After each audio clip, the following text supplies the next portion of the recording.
So, does anything matter?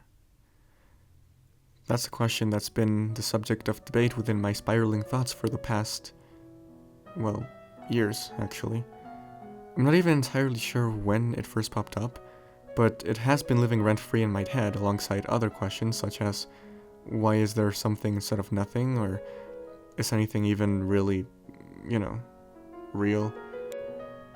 But going back to if anything matters or not, I mean, why would anything matter? The diameter of the observable universe is 246 sextillion times the diameter of Earth. All of this is so incomprehensibly large that at a particular point, while you can understand the words, they don't really hold any meaning beyond, wow, that's really big, don't they?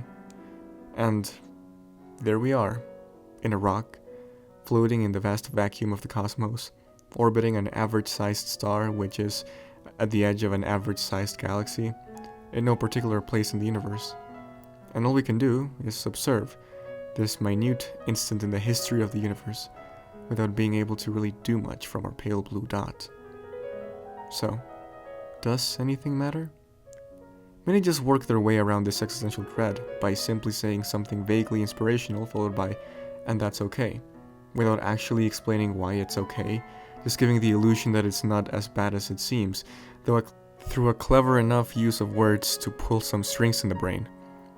It's even gotten to the point where I've had people pour out an entire essay in front of me, and while all the words in it have positive connotations, none of them really carry any meaning.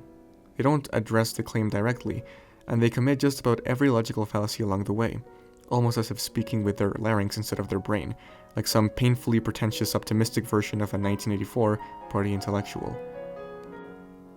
Moral values can't be explained by natural facts, and they vary from society to society. They're really just ways for us to keep society from collapsing. Moral claims don't have any observational evidence like scientific ones do. We can be certain that the Earth is round, not that killing is bad, because how would we even go about proving the latter? Animals kill, don't they? Even words like good or bad, words that govern any moral theory, are relative. They don't have any absolute value, and they are often contradictory. The Oxford Dictionary defines the word good as very satisfactory, pleasant, or interesting. The same dictionary defines the word satisfactory as good or good enough for a particular need or purpose. That definition is already pretty reliant on the word good, so it's circular reasoning. We don't get anywhere. But the definition of good is composed of different terms: very satisfactory, enjoyable, pleasant, or interesting. So why don't we look into the second term, enjoyable? This is defined as an enjoyable event or experience that gives you pleasure. Pleasure is defined as enjoyment, happiness, or satisfaction. Enjoyment is defined as the feeling of enjoying something. Enjoying is defined as to get pleasure from something. And this definition is, once again, circular, since pleasure is enjoyment, and enjoyment is also pleasure. We could keep going, but I think you get my point by now. Every word is defined in terms of other words, so all definitions then become circular. This means that they don't really tell us anything.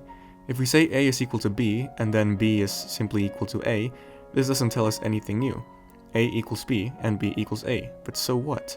This doesn't tell us anything about A or B. Therefore, no word really means anything, since they're all reliant on each other. There are no objective goods or bads.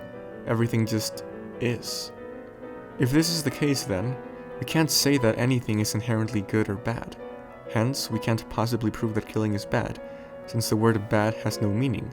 There are other ways of proving something true, like assuming a false statement to be true, and then proving it false when assuming it's true leads to a contradiction.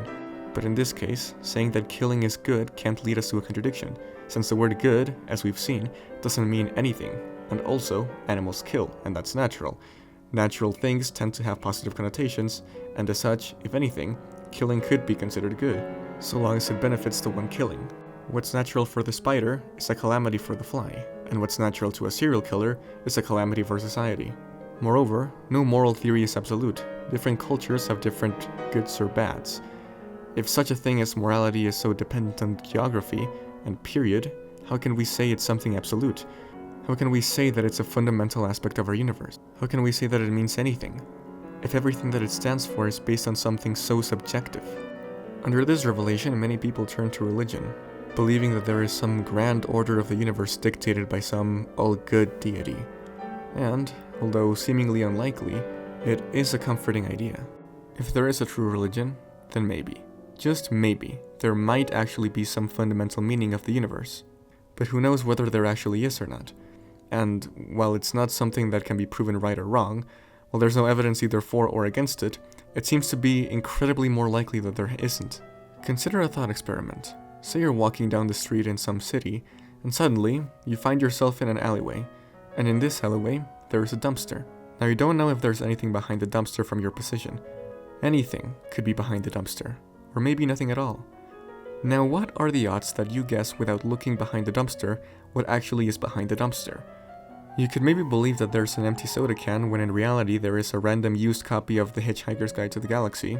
Or maybe there's a thermometer with the Celsius scale on it. Or maybe there's nothing at all. The truth is, you don't know what's behind the dumpster.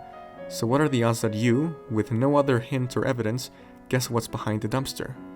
Quite low, right?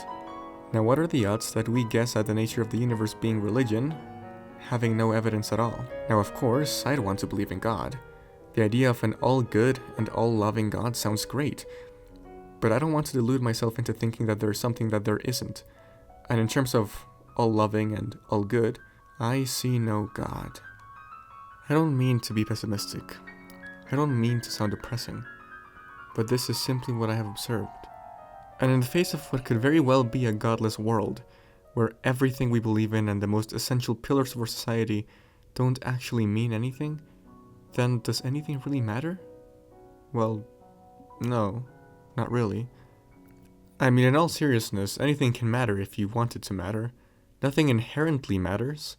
Nothing matters objectively, but things can matter to you if you want them to matter to you. Plain and simple. It's just that, objectively, all-encompassingly speaking, nothing actually does matter. And that's something to think about.